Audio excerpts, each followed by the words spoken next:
Good morning. Today is Wednesday, August 9th, 2023. This is the third Rabbi Meilech Biderman story that I am going to tell you that relates to a bus and a bus driver. Lots of good stories with buses and bus drivers. Some people tell stories about taxis, other people tell stories about buses. This is the new Rabbi Biderman story about a bus. A few years ago, and this is a true story, a few years ago, on Motzei Rosh Hashanah, so this is the end of Rosh Hashanah, and it's in Bnei Brak, which is the religious suburb of Tel Aviv. For the holidays, there are many families in Bnei Brak that go to Yerushalayim, many families in Yerushalayim that go to Bnei Brak, and of course, Motzei Rosh Hashanah, at the end of Yom Tov, everyone's got to get back home, so there's a lot of traveling late into the night for everybody to get back home. And of course, since everyone went as families, there are people with men and women and children and babies and lots of luggage and lots of things they're carrying, okay, and they have to move back. So in this year, after Rosh Hashanah, everybody wants to go home, and there is a crowd waiting at a bus stop on the main street of Bnei Brak, and it's now 1:30 in the morning. Men, women, children, babies, waiting for the 4:02 bus to Yerushalayim, which is late. And they're waiting and waiting. It should have been here a long time ago. They are impatient. They are tired. Babies are crying. And they're anxious. And there's no bus in sight. 1:30 in the morning. Many start thinking they may have to just sleep there tonight and go home the next day. But many of them have no place to stay for tonight. Finally, in the distance, they see a bus approaching.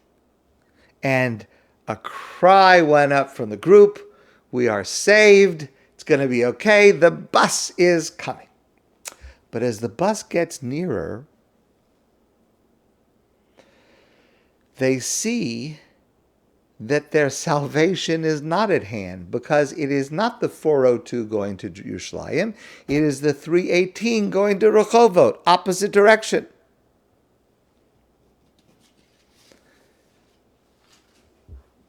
And the crowd sees this, and they are dejected, and they are demoralized, and they are disappointed, and they are upset. And so the 3:18 pulls up. There are no customers for the 3:18 at that stop. So a few of the men in the group who take it upon themselves to be the leaders, men who are used to getting their way, they approach the bus driver who is going to Rehovot, and they say to him, "Please, have Rachmanas, have compassion. You see here, this large group of men and women and children and babies are crying. It's 1:30 in the morning. Please, could you just change your route from the 3:18 to the 4:02? Just take us to Yerushalayim. It would be such a mitzvah." And people are so upset and so demoralized. Bus driver says, "I can't do it. I have a job. The bus says 3:18. I've got to go to Rehovot. I have no choice in the matter." But they plead with him. "No one's going to Rehovot. Everyone needs to go to Yerushalayim. Please just take us. What a mitzvah you will have. It's just before Yom Kippur. We finished Rosh Hashanah before Yom Kippur. Wouldn't you like the mitzvah to do this tremendous act of kindness and mercy and compassion to all of these people?" They pleaded and they begged, and finally the bus driver gave in. And he changed the number on the front of the bus from 3:18 to 4:02. Okay, everyone now gets on the bus, and they're sitting, they're standing, they're pushed in like sardines. Every Space is taken. It's a packed bus, and they start the trip to Yerushalayim. The passengers were so happy and so grateful. What a nice bus driver. And everyone on the bus, individually and in groups, they were praising him and blessing him, wishing him Gemach Sima Tova, sweet happy year. Every blessing you can imagine, they are blessing this bus driver. As they arrive in Yerushalayim, one of the passengers goes over to the bus driver and asks him, of course, I'm grateful that you took us to Yerushalayim, but weren't you afraid to change your route? Couldn't you lose your job?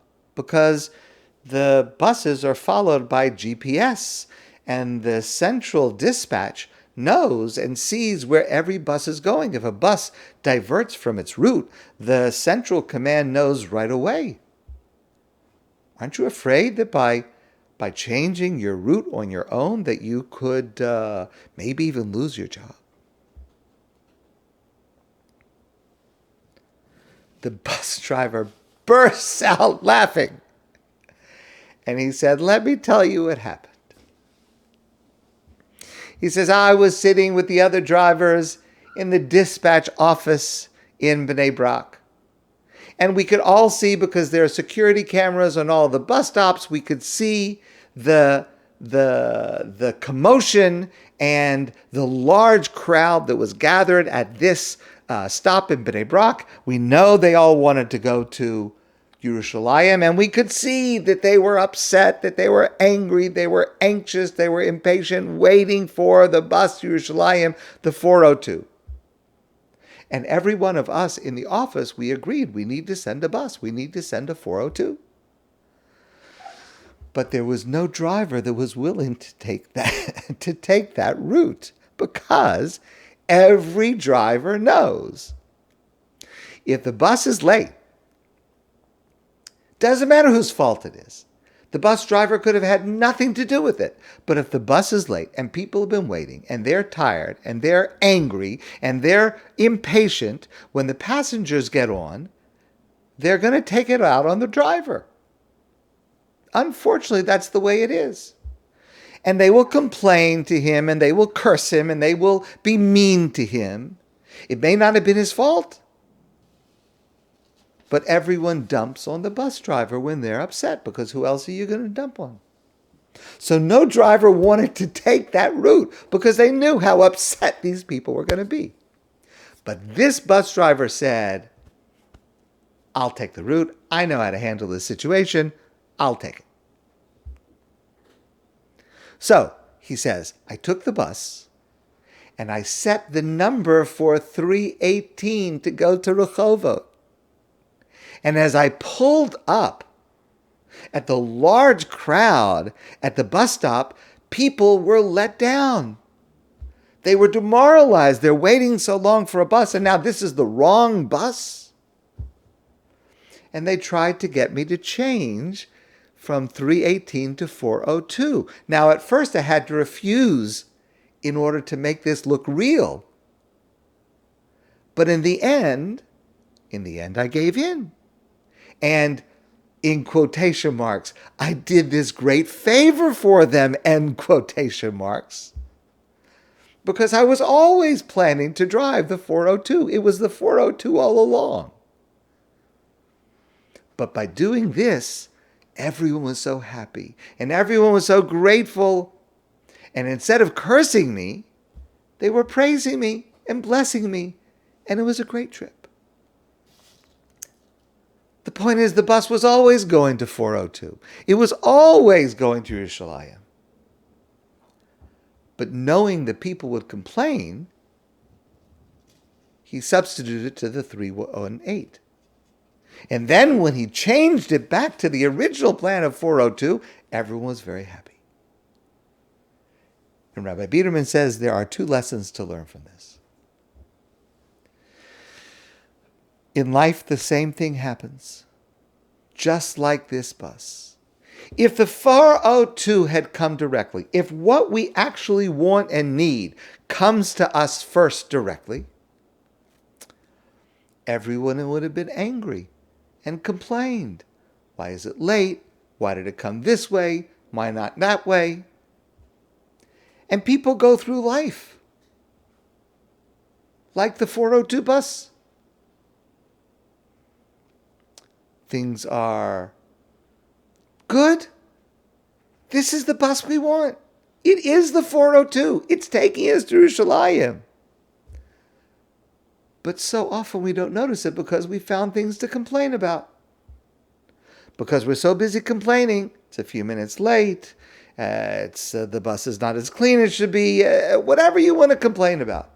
People start complaining. They're given the blessing. They're given what is good for them, but they're looking to complain, and they find reasons to complain. And so the bus driver doesn't want to have to deal with the complaints. Sometimes God changes the bus number from 402 to 318.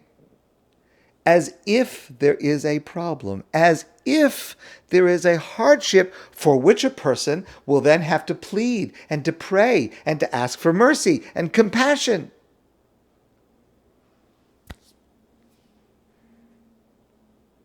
But the message God wants to teach us is, if we would not have complained, if we would have just accepted the 402 with joy and gratitude, the 402 would have come right away.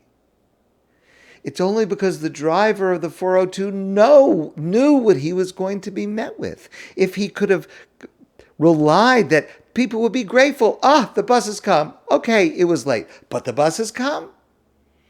They wouldn't have had to make up this ruse. And because we are complaining, and because we get angry, and because we're looking for things to find fault with, sometimes the 318 has to come first to reset our expectations. But the reality is, it was all good in the beginning. It was the 402. Look at life with gratitude, to look for the blessings that there are. Don't complain all the time. Don't complain all the time, and you will get the 402 right away, without the detours. And the second lesson goes like this.